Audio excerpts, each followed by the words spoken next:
대통령 부인 일가를 둘러싼 의혹을 수사하는 특검법이 정쟁의 한가운데 서게 된 배경은 무엇보다 코앞으로 다가온 총선입니다.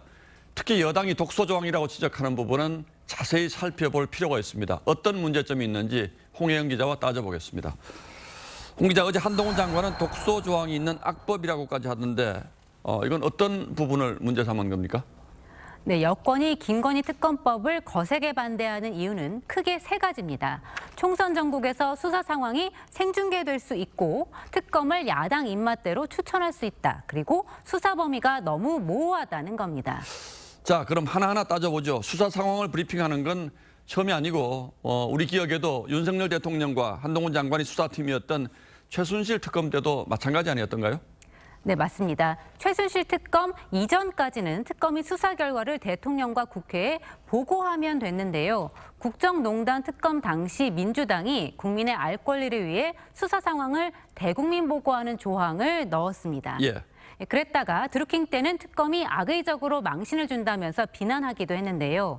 그 이듬해 문재인 정부 법무부는 피의 사실 공표를 일체 금지했습니다. 그러니까 과거에도 있었던 조항은 맞지만 피의자의 인권을 보호한다면서 바꾼 관행을 이제 와서 다시 되돌리는 게 맞느냐는 반론이 나올 수 있습니다.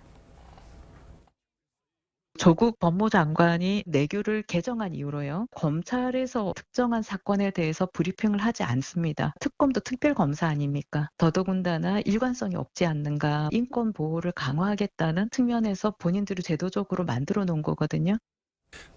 특별검사를 누가 어떤 방식으로 추천하느냐 이것도 대단히 중요한 문제인데 과거와 비교하면 어떻습니까? 네, 여당이 아닌 교섭단체와 교섭단체가 아닌 원내 정당들이 추천한다고 돼 있는데요. 민주당과 정의당, 기본소득당 등입니다. 의석수 20석이 안 되는 정당이 특검 추천 권한을 갖는 건 처음입니다.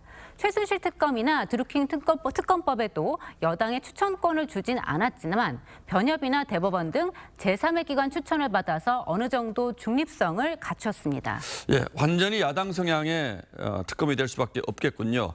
수사 범위가 너무 광범위하다는 건 어떻게 평가할 수 있습니까? 네, 과거에도 특검 수사 과정에서 알게 된 관련 의혹은 수사할 수 있었습니다.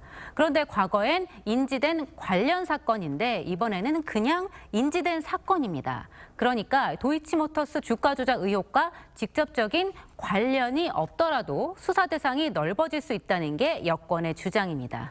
예, 여권이 특히 총선을 앞둔 상황이라면 반대할 만한데 민주당은 이 특검법 처리를 강행하겠다는 입장이죠? 네, 그렇습니다. 특검법은 여야 합의가 원칙인데 민주당이 의석수로 밀어붙이면서 이런 원칙이 무너졌다는 지적도 나옵니다. 역대 특검법안 15건 가운데 BBK 특검을 제외하고는 모두 여야가 합의 처리했습니다. 이런 특별검사를 정치적으로 이용하는 게 더 큰 문제다. 그걸 정치적으로 이용해서는 안 되고 진짜 밝혀야 될 필요가 있다고 할 때 여야가 합의를 통해서 하는 게 가장 중요하지 않나 생각이 됩니다. 예, 민주당이 지금 와서 이 특검법을 밀어붙이는 것도 사실 정치적 배경이 의심스럽긴 한데 그렇다면 여권에서 나오는 것처럼 총선 후에 하는 것 이것도 한 방법이 될 수가 있겠군요. 예, 홍영 기자 잘 들었습니다.